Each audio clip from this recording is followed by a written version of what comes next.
எல்லாத்தையும் அனுப்பி வச்சுட்டா நம்ம தேவைக்கு என்ன செய்யறது?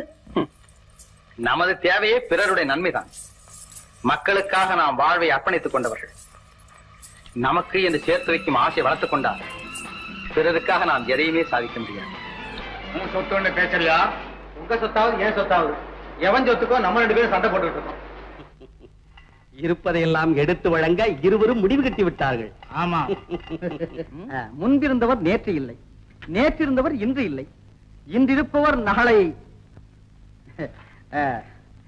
குருநாதா, இருக்கும் நேரம் கொஞ்சமாக இருந்தாலும் ஏழைகளுக்கு எவ்வளவு நன்மை செய்ய முடியுமோ அதை செய்வதுதான் எனது முதல் வேலை. நல்ல ஆட்சிக்கு இலக்கணமா நீ அரசாகணும். பதவி ஆசைக்கும் வெறி உணர்ச்சிக்கும் ஆளானா என்ன நேருங்கிறத பவளவர்கள் சரித்திரமே நமக்கு எடுத்துக்காட்டானது.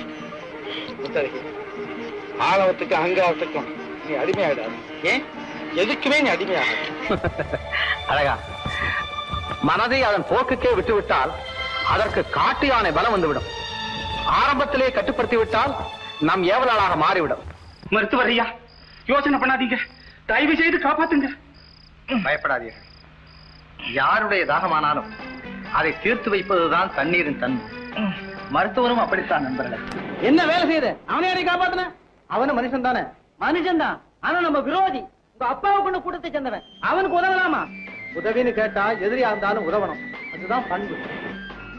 வாழ்க்கை துணைவியா வரப்போற பெண்ணுகிட்ட இருந்து பணத்தை வாங்கி வாழ்க்கை நடத்துற நிலைமை இந்த ஆம்பளைக்கு. சரி, அப்படி எந்த ஆணாவது விரும்பினான் அவனை நான் அடியோட வெறுக்கிறேன். பலாத்காரம் என்பது மன்னிக்க முடியாத குற்றம். அதை யார் எதற்காக செய்தாலும் தண்டனை அனுபவித்தே தர வேண்டும். இதற்கு விதிவிலக்கே கிடையாது.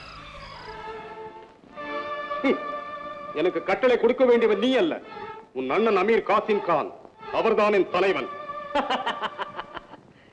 எல்லோருக்கும் மேலான ஒரு தலைவர் இருக்கிறார், ஆண்டவன்.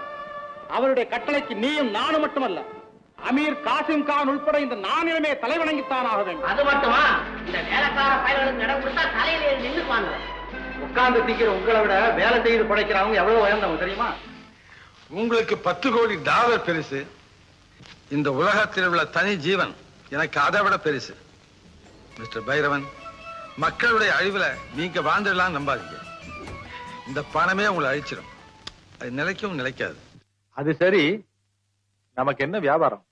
புண்ணாக்கு வியாபாரம். ஓஹோ, என்ன தம்பி சிரிக்காம இருக்கீங்க? அப்படி இல்லைங்க, ஒரு வியாபாரி திறமையத்தான் கவனிக்கணுமே தவிர அவன் விற்கிற பொருளை பத்தி கவலைப்படவே. கேட்டுக்கம்மா, கேட்டுக்க.